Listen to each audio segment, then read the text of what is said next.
Okay, good afternoon, everybody. Welcome to the 2022 Herbert Symposium. Before I forget to tell you, if you are students and you are getting credit for this or extra credit for this, or just want us to know that you're here, please sign in. I put some sheets in the back here with pens, so everything is there that you might need, but write legibly and include your instructor information and your course information. I will scan those and get those back to the appropriate faculty members for those of you who signed in. So I wanted to make sure you were aware of that, and I'll try to do another reminder at the end for anybody who comes in a little late. Again, welcome. My name is Catherine Hicks. I am a faculty member in the English department and also a faculty fellow for the college. And it is my honor and privilege to organize the Herbert Symposia each year. This year we are focusing on our common read. It's the first time that Greenville Technical College has done a common read, and so we really wanted to support that effort and pull in faculty research to this title, this book. And of course we are leading up to the event next week on March 15th with the author in a virtual event visiting with us. So that's going to be really exciting. And so to prepare for that, the Herbert Symposium is themed around the common read With the Fire on High. This event is an opportunity for faculty to share their own research, which makes it a little bit unique sort of in the series of events that we have across the college. And in preparation for this, I want to thank the Arts and Sciences Speaker Series Committee for helping me, because they did a great job of getting the publicity out there, videotaping us, getting everything together and organized, and getting the room reserved and all those kinds of things for this event. So I appreciate their help and support. We have 3 excellent presentations for you today, all from different departments within Arts and Sciences. Up first will be Dr. Nathan Sasser, who teaches philosophy within the Humanities Department. He'll be followed by Dr. David Burke from the Speech, Communication, and Theater Department. And then we will be closing out with Dr. Bert Strange, also from Humanities, and he teaches religion. Each of them will have a brief 15-ish minute presentation on a theme from the novel With the Fire on High and how it relates to their particular discipline.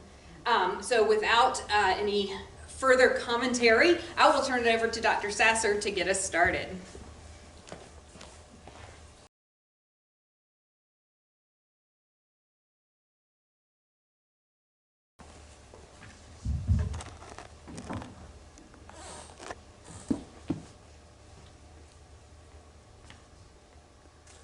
Thank you, Catherine. It's an honor to be with all of you today. And my hope is to wrap up with a few minutes to spare so I can take questions, objections, and other provocations from the audience. So be thinking now what you get mad about.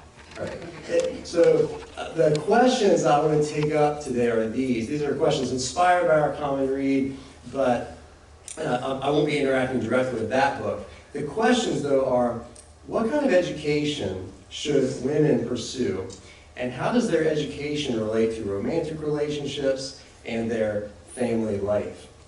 And today, I want to talk about some of the answers that Mary Wollstonecraft gives in her groundbreaking book, A Vindication of the Rights of Woman, published in 1792 in the midst of the French Revolution. So I'm going to explain 3 of Wollstonecraft's key claims. The first claim is that men and women should be educated towards the same ideal of human virtue. The second claim is that women, as she sees it, are miseducated in her time towards a false ideal of uniquely female virtue. And third, although men and women share a common set of virtues, these virtues empower them to fulfill distinct roles with distinct duties. And I'll conclude with some questions that her views raise for us. So, Wollstonecraft's controlling idea is that since men and women are both human, they should have the same virtues. The same character traits that make an excellent man also make an excellent woman. Virtue has no sex. There's not one set of male virtues and another set of female virtues. There are only human virtues. It's not as though courage is male and gentleness is female. No, courage and gentleness both belong to all excellent humans, whether male or female. Her argument is that if you give a sex to virtue, and you say that an excellent man has different character traits than an excellent woman, then in effect you are denying that women share the same human nature as men. You're saying in effect that women are not human, that they lack the faculty of reason that makes humans different than other animals.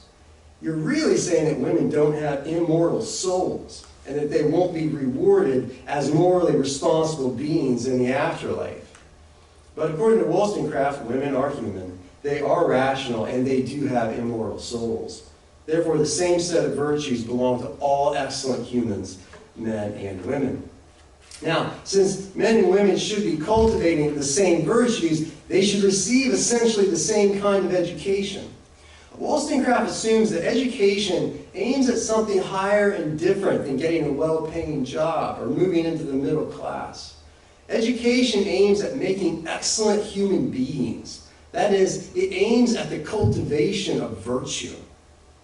And the cultivation of virtue works the same way for all humans, whether men or women. There is, she says, but one way appointed by providence to lead mankind to either virtue or happiness. Now, according to Wollstonecraft, the only way to cultivate virtue is to exercise and strengthen the faculty of reason with a capital R. Reason is the absolutely unique and essential characteristic of human beings as such. What makes them superior to all the other animals? You and your dog both have physical senses. You can both see a car driving down the street towards you. But you have the capacity to reason about the causes and effects of what you see in a way that your dog doesn't. You can rationally infer that chasing the car isn't going to end well, and that your dog doesn't have that capacity. Some of them. They don't get it. Your dog just can't think very far past his immediate sensations. He's got instincts, appetites, some short-term memory, but reasoning is beyond him. The virtuous person is the one who governs their passions, that is, their emotions, with their reason. If we follow our passions instead of reason, we're living like brute animals and not living up to our humanity. Your dog just lives for immediate gratification of his appetites. That's the only good he understands.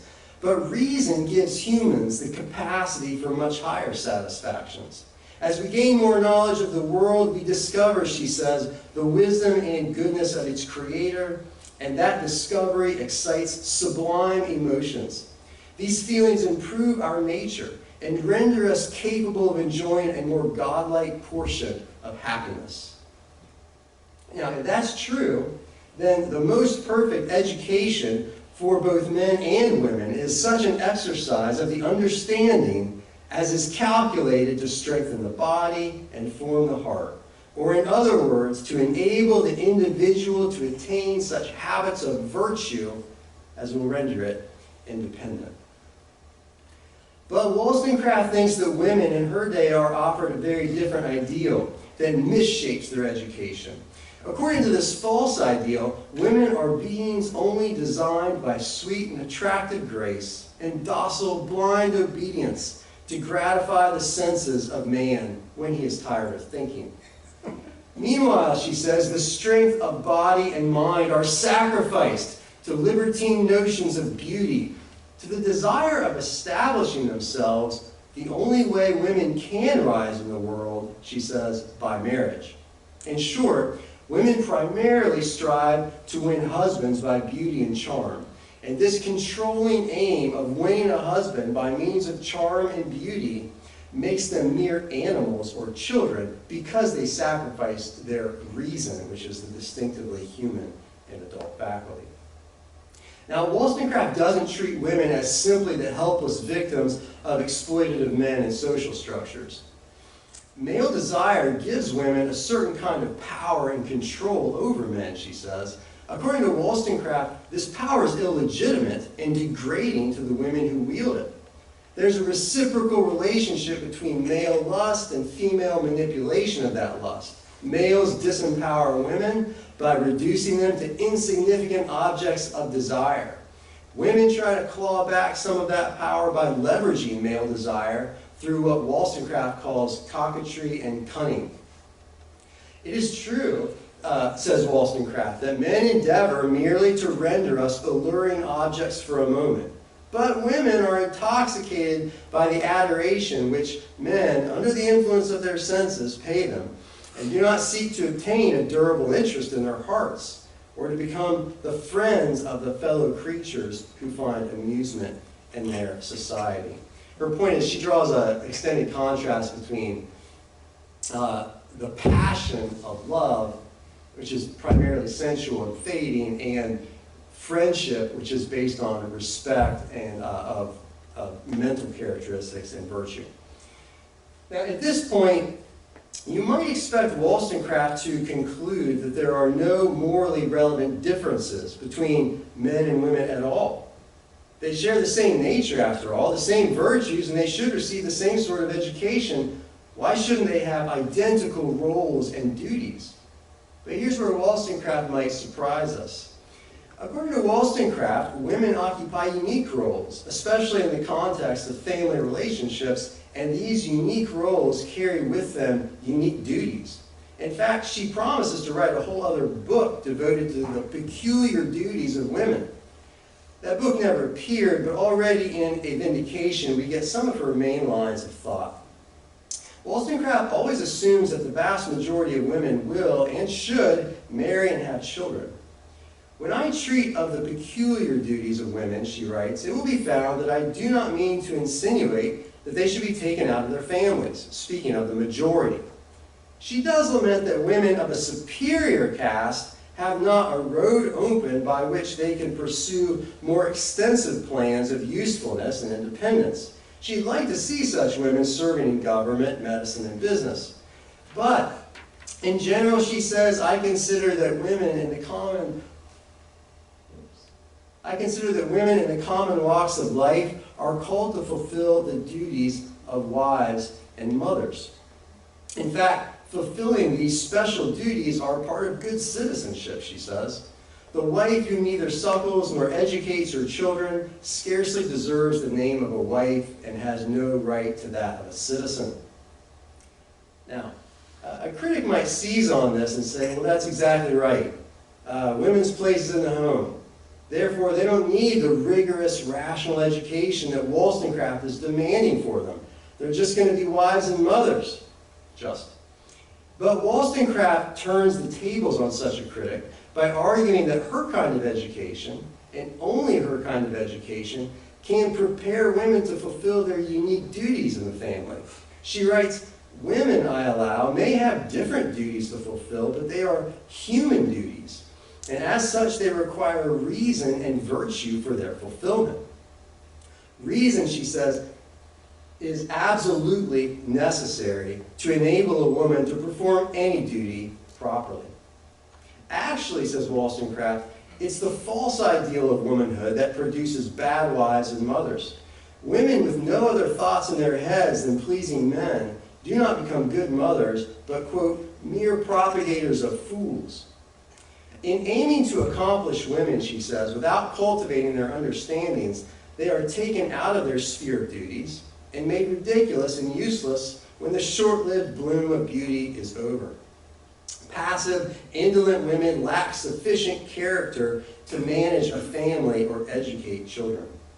A proper education and a well-stored mind, by contrast, equip a woman to live more happily and contentedly, whether she marries or not. Now, let me close by posing some questions that I think Wollstonecraft forces us to wrestle with. The first is, can the right kind of education actually make you virtuous?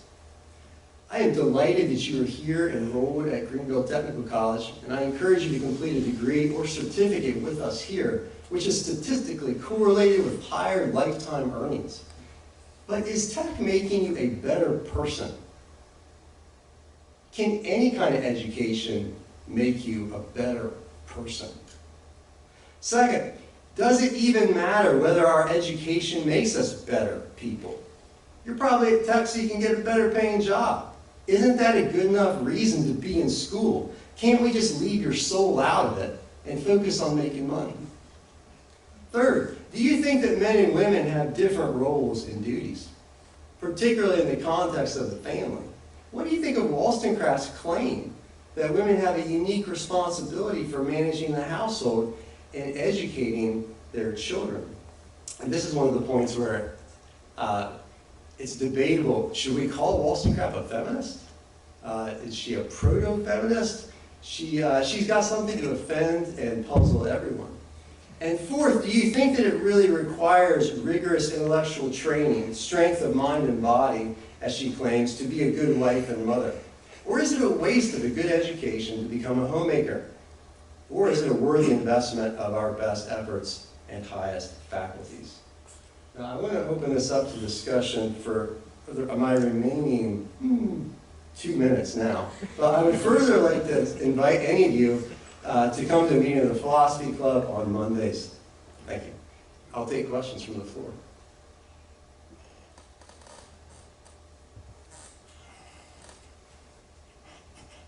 Should I call on people? Clark, what do you think? A couple of things. Yeah. That you asked. Yeah, I did. The first thing is, Wollstonecraft was enslaved by the Enlightenment. And so she defines human nature by reason. And what's been coming to mind, in part because I've been reading a lot of the books on the Virgin Mary, is that might suggest a very different model for womanhood and for manhood as well. That's very insightful and absolutely right. The strong rationalist element of her is, And, yeah. well, Good. one other point. Yeah. I'm not sure that reason is what defines human beings. It's a part of it. But having read from the same sources, I'm reading a lot of Orthodox theology these days. No, I'm not being raised. But one definition of human nature is, why are we here? Well, we may be here as our purpose is a priestly one, to offer the creation back to God. And I don't think she would have any place for that at all. That's actually another point where she's too religious for more modern secular feminists. Because if you picked up on that, actually she thinks, no, the whole point of this is we have immortal souls, and it's like a vocation from God to cultivate virtue for the afterlife. And so that actually that's essential to her whole system. Okay, well, I stand corrected. In a kind of a deistic way, though, not like she's not an Orthodox Christian of any sort. Those are great questions. Thank you for that. Again, come to Philosophy Club. We'll carry on the conversation. Thank you.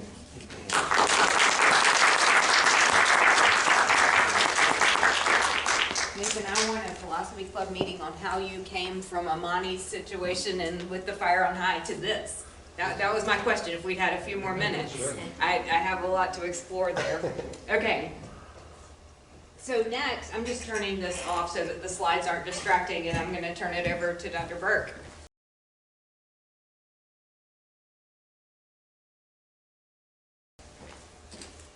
Thank you. Applying Nathan's excellent presentation, let me ask a question where I live, down with the cookies on the bottom shelf. How many of you have ever read a Jack Reacher novel? See one, okay. Trying to see whether there's a gender connection here. How many of you have ever read an Agatha Christie novel? Much more, okay. And this opening quotation, I think, will be interesting to those of you, and everybody's probably seen a movie about either of those characters. This comes from a blog called Writing About Writing, mostly, written by Anne R. Allen. She says, would Jack Reacher be such a phenomenon if Lee Child had named him Philidas Frogmore? Would Miss Marple have been able to do all of her surreptitious investigating if Agatha Christie had called her Fifi LaRue? And I think the answer is obvious, that we come to associate really great characters with names that fit them, and that's what I'd like to talk about today. We all tell stories. Some of us get paid for it. I'm a professional writer. I'll talk a little bit about that in a second. But today I'm talking about one of my Least favorite parts of being a writer. I admire it when it's done well, and I think it's done well in Elizabeth Acevedo's novel, With the Fire on High. We'll talk about that. It's a feature of the book. What kind of a writer, though, am I? Just for a little background. I'm a playwright. W-R-I-G-H-T is how we spell playwright, meaning a maker and assembler of plays. I'm going to put some blocks out here about story in just a second because that's how a playwright typically thinks. I've taught writing to undergrads and graduates for a number of decades. My PhD is in playwriting from Southern Illinois University, and I have over 50 titles produced. You won't have heard of almost all of any of my plays. Most of them are written for a Christian audience, although I've written secular plays as well. One of my dissertation plays was set in the Jewish ghetto in London in the 19th century. And here at Greenville Tech, I premiered a new drama when we opened our CMI campus. So I've written some secular scripts as well. I say all that to say this: I've written for a lot of audience, scores of characters I've had to name, and I really admire it when I see a story writer craft a name in a significant way. And so when they said the symposium was going to be about the common read, I read the book to see if there was anything that I might have to say, and two names jumped out at me, and I thought, now that's an interesting theme. So my presentation today is Faith in Action, How Character Names Reveal Theme in With the Fire on High. Faith in action is probably one of the most important ingredients in our recipes for resilience today. I'm going to talk a little bit about it from the book. But let me lay a little framework for you from the playwright's perspective. I teach Aristotle whenever I teach writing, the poetics, and so there are 6 elements of story. They would apply 4 of them to Acevedo's novel, and 6 of them apply to playwrights, and specifically to screenwriting. I write screenplays as well. Great story, Aristotle would say, starts with plot. Are you interested in what happens next? Does it satisfy you in the turn of events? Closely connected to plot, Aristotle would call character. I use the word persona, partly because my letters ran out to write character, but also because I like the word persona, because when I'm an actor, I always think, when I look at a character, what is the mask I put on? And persona means mask. So basically, what is the mask of this character? What makes that person different from every other character? And that's what an actor loves about a well-written play. Plot and character give rise to theme. Aristotle would call it thought, the ideas of the play. And so these are really the building blocks of how stories come together. For a playwright, there are other elements as well.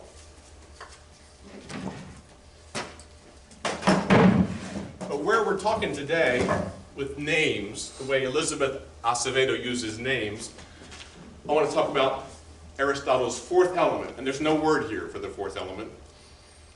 A typical young adult novel has how many words do you think in it? Anybody take a guess? Maybe some people in English. How many words do you think a typical young adult novel? Yes? 100,000? 100,000? I think there are some that are that way. When I read, over 100,000 is kind of long for a young adult. 60 is kind of short for a young adult, 60,000. But if you can picture 73 to 75,000 words filling up this space, that's kind of the world of Elizabeth Acevedo's novel. You know a novel through the words, and the words will communicate theme, plot, and character, or the persona of the play. There are 2 words in this story that I'm going to develop today. The 2 elements of Aristotle that are left out for the novelist, but are there for the playwright. You might think about the speakers up here, and the screen, the lighting. The 5th one is music, or sounds of a script, and the final one is the spectacle of a script. I find it interesting that Elizabeth Acevedo right now, from what I can read online, is working on converting With the Fire on High into a screenplay. So she's stepping into the territory of trying to think of what is the spectacle and the sound that will bring this story to life. You've read the novel, you're thinking the sounds of food in a frying pan, that could be really interesting. Or the visuals that make you almost want to taste the food. That's where she'll be trying to convert this story as she converts it into a screenplay. So that's still coming from Elizabeth Acevedo's craft as a writer. Having laid that foundation, there are 2 characters that I think in this novel that reveal what I would call faith in action, what I take to be one of the key themes of the novel, and probably the most significant name in the novel is the name of the main character. If you've read it, you know Emoni is the main character. The point that I'd like to make about the main character is faith in yourself is a key to success. That's a major ingredient in how we are resilient in life. The main character carries the theme of believing in yourself all the way through the novel, but it's never actually wrapped up until we get to the very last chapter. And again, I admire this as a writer because I'm always interested in theme. Is something about this story going to pull through how it satisfies me as a story? And in this last chapter, she's writing to her aunt about recipes that she's worked on through this year. She says to her aunt, "As to your last assignment, I did make a recipe inspired by my name. Although Julio is her father, although Julio has told me before it means faith, I don't think I understood why my mother might have wanted to name me that until this year."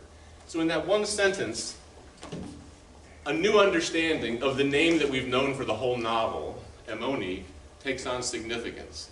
Believing in yourself is what she now thinks to be why she was named that. And I'll read the rest of that quote at the end of my presentation. So that's one way in which faith in action is developed through the words, the names that are used in With the Fire on High. But it's not my favorite name, not my favorite character in the novel. My favorite character is Gloria. And if you've read the novel, you might be guessing why that might be my favorite. Not only is faith in yourself a key ingredient to success in life, but this character reveals that faith in God can be an essential ingredient to an effective life. Most of the novel, we know Gloria as abuela. What does abuela mean? Grandmother. Her granddaughter calls her just abuela, so we hear that all the way through the novel, and we love that kind of familiarity. And you'd have to be a stone not to love this abuela for all that she does with an injured hand to support the family, to keep it together. This is a key paragraph that I think that develops really how this theme comes through the character of Gloria. Acevedo writes, this is Emoni speaking, "Abuela is a soft Catholic. She believes in the teachings of God, but she doesn't push her religion on people. I went to church with her on Sundays, but she didn't force me to do communion or confirmation. She didn't even force me to keep the baby. She just held my hand and told me to think about what it would mean. I was 14. I had no idea what it would mean." A little paragraph like that really gives you an idea about how this character, Abuela, Gloria, gives rise to the ability to make faith in myself a part of what this story is all about, because she provides the encircling sustenance to be able to make that happen. And one of my favorite places, again, like Emoni's meaning is not revealed until the very end. We don't know a lot about Gloria. We think of her as Abuela all the way through, but there's this little subplot that comes, that Abuela's always going to the doctor's office, if you've read the novel. Emoni starts to kind of worry about that, thinking, is there something wrong with my grandmother? And in this scene, she reveals where she's been going. Gloria says, "Emoni, I've been waiting a long time for you to be able to get out into the world and fly. Do you want to know where I go when I'm pretending to be at the doctor's? I go to the doctor's because sometimes I need to get away from..."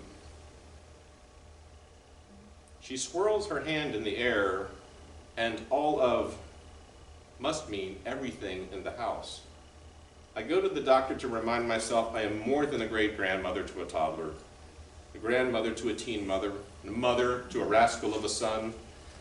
I'll read the last little part of what Gloria says from the novel itself.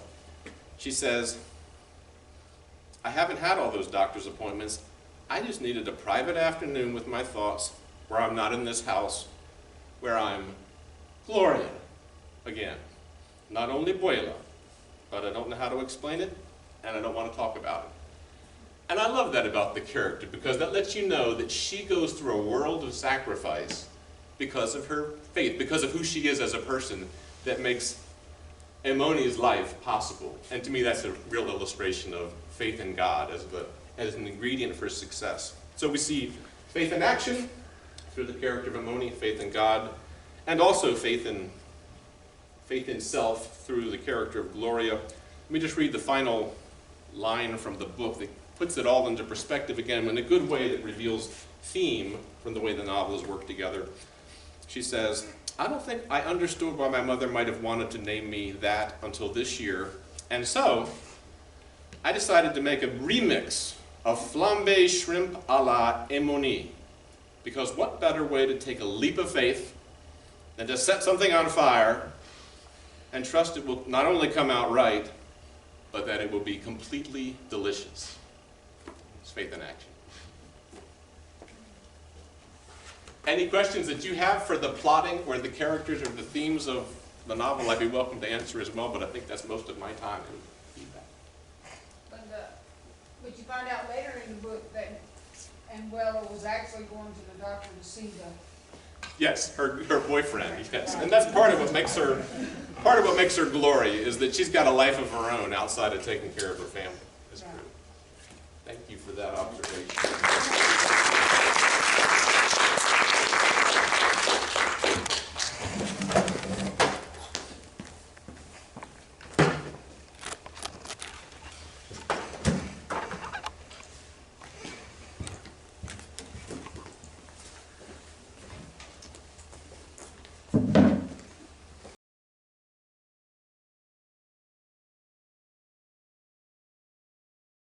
Nathan and I kind of got short circuit. We didn't bring props. We just brought backpacks.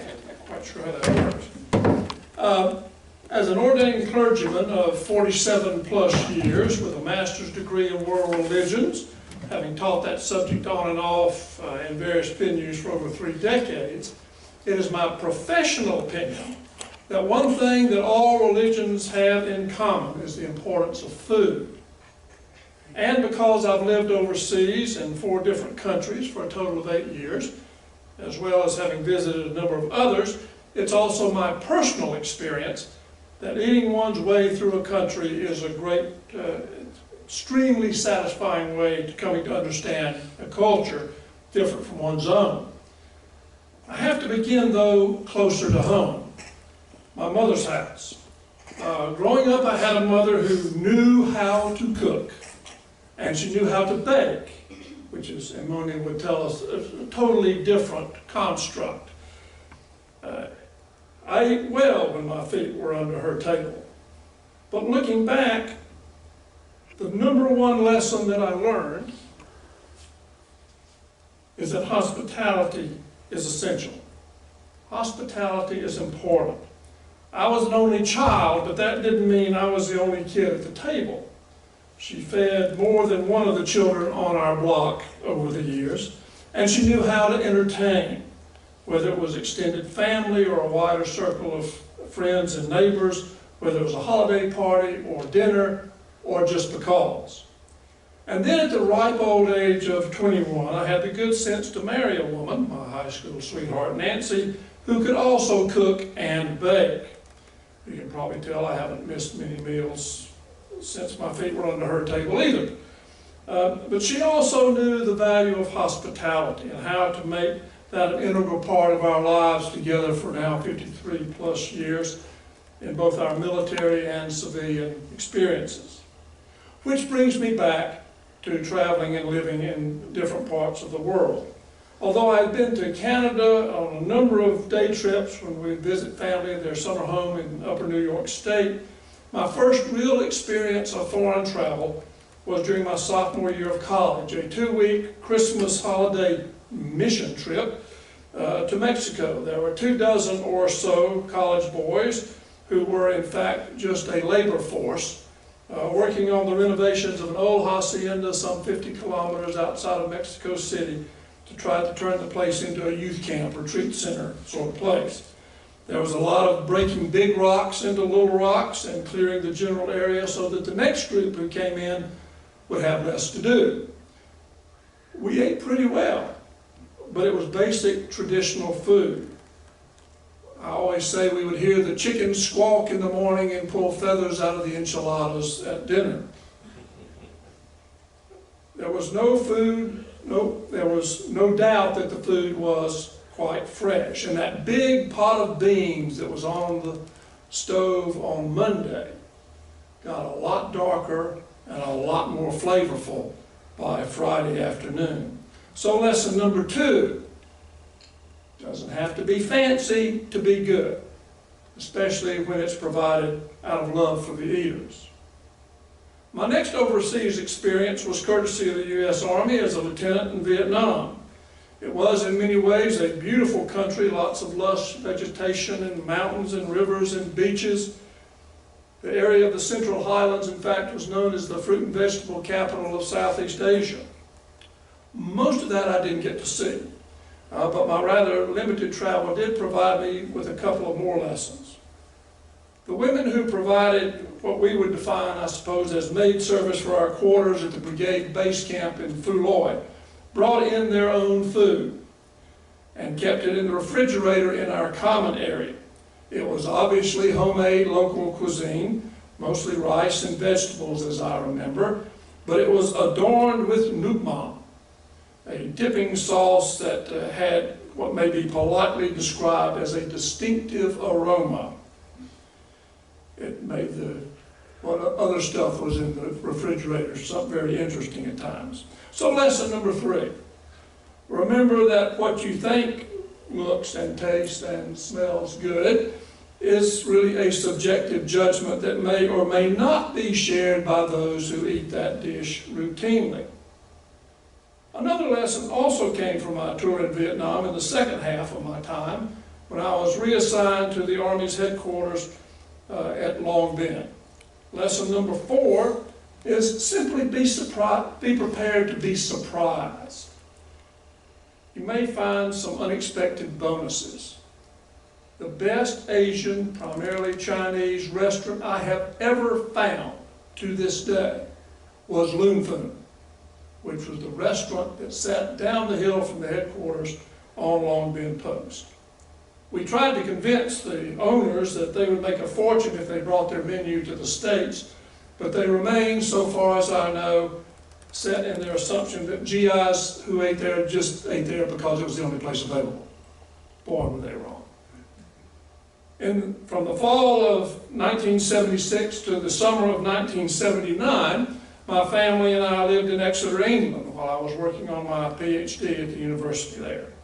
We'd all heard the jokes about British food, what's the shortest book in existence, English cuisine. Being something of a contrarian by nature, I wasn't about to let that sort of snide remark stop me. Now, to be fair, traditional English dishes do tend to be a bit on the starchy side, though I prefer to think it more as carbo loading, like running before a marathon. I've heard people do that. I became an aficionado of British beers, Irish stout, go Guinness, fish and chips, steak and kidney pie, bubble and squeak, toad in the hole, Cornish pasties, properly cooked Brussels sprouts, sausage rolls, Christmas pudding, and most of all, clotted cream, a delicacy that cannot really be described but must be experienced. So lesson number 5. Don't let others try to talk you out of or into something. Make your own decisions and stick with it. I should note what's perhaps a subset of lesson 5A, that if someone offers you an unfamiliar dish, never ask what's in it. Try it first. Then if you like it, make the inquiry. For example, half of my ancestry is Scottish, but I will never, and I mean never, knowingly indulge in the traditional Scottish delicacy known as haggis. I've been told what the constituent parts are, and I'm not going there. Scotch whiskey is another matter, but that's a discussion for another day. Now, after returning from England, I returned to active duty in the Army, this time as a chaplain. My first assignment was to an infantry training battalion at Fort Benning, Georgia, what we refer to as the Blenheim School for Boys. I know this isn't a foreign country, but I did learn a couple of important lessons. there. Because of the rotation of filling companies with trainees on different schedules, each of the 5 companies had its own mess hall, or more formally now diamond facilities, still a mess hall. But there I discovered lesson number 6, food works miracles. Now that may sound a bit overstated, but I witnessed it for myself. There'd be one trainee who was a really skinny kid, and in the same unit, another kid who was, shall we say, chunky. And by the end of the training cycle, after eating the same food in the same mess hall for 13 weeks, the skinny kid had bulked up and the chunky buddy had slimmed down. It's a miracle. Saw it all the time. After 7 months in that training battalion, I was sent over to the 67th Maintenance Battalion, a normal unit consisting of 5 companies, each of which had its own deployable mission, as we say, when the balloon went up. The battalion headquarters there just to provide command and control over all these groups before that happened. But because each company would go off on its own, each one had their own mess sergeant. Each of these NCOs, when I was there, was particularly skilled in one aspect of the food service business, administration or artistic design or field mess operations. And they were all working together in the consolidated battalion mess hall. And the result was that our battalion mess was awarded the best mess accolade at Fort Benning for each of the 3 years I was assigned there. Cooperation and using everyone's skills can produce great results is lesson number 7. In the summer of 1986, I was reassigned to Germany. The wonderful historic city of Worms am Rhein was our home for 3 years. The German food is in many ways like English food in that it provides a hearty diet. Wurst of various types, schnitzels, potatoes, assorted breads bought daily from the local bakery are all standard fare. But there are also seasonal jewels, like spargel, white asparagus that's only available fresh from mid-April to mid-June. And because I had units spread out all over central Germany, I was able to sample different regional delights as well. So lesson number 8, embrace variety and get out of your box. There is a lot of variety, so embrace those distinctive dishes and don't be stuck with just a regular Wiener Schnitzel. Go for the Jaeger Schnitzel, the hunter's schnitzel, with lots of mushrooms and such. Or my personal favorite, the Zigeuner or Gypsy Schnitzel with lots of onions and peppers. Oh, it's wonderful. And you can't find anybody that makes it. Well, finally, I have to mention my assignment to Korea in the mid-90s. It was, to borrow a phrase based on an old British comedy show, something completely different. I had always enjoyed spicy foods. I could eat Tex-Mex every day. I'm a great aficionado of Papa's and beer. That was an unpaid for commercial. But Korean food gave new meaning to the term spicy. The classic kimchi, essentially salted and fermented cabbage and other vegetables that's been left to ferment and age for months, is not just spicy, but it adds salty, sour, tangy, and pungent all in one dish. You do not want to run PT in the morning behind someone who's been eating a lot of kimchi the night before and it's all pouring out through his sweat. It's not a pleasant experience. But I became a fan. And of course there's bibimbap, a dish of warm rice that's topped with mixed with meat and vegetables and of course kimchi.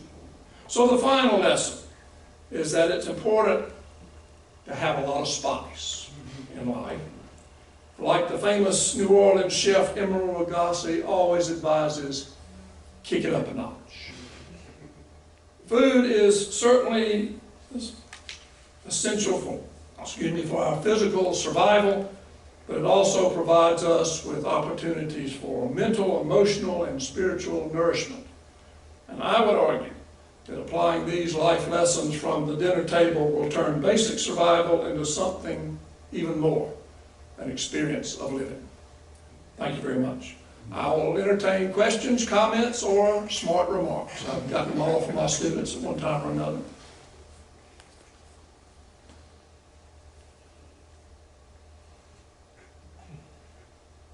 Y'all are easy. All right. Thank you very much.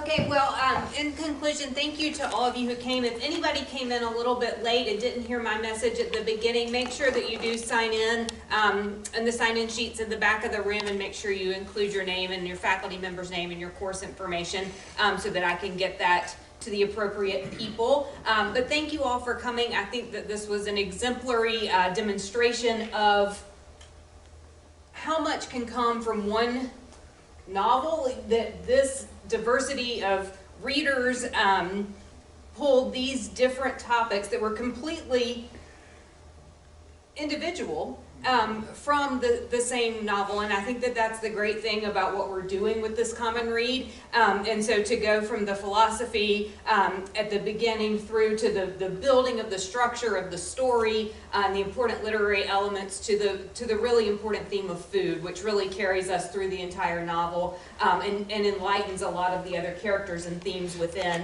I think it is crucial. And so I appreciate your time and your research to those who presented today, and I appreciate your time and attention to those who attended, and I hope you guys have a great afternoon.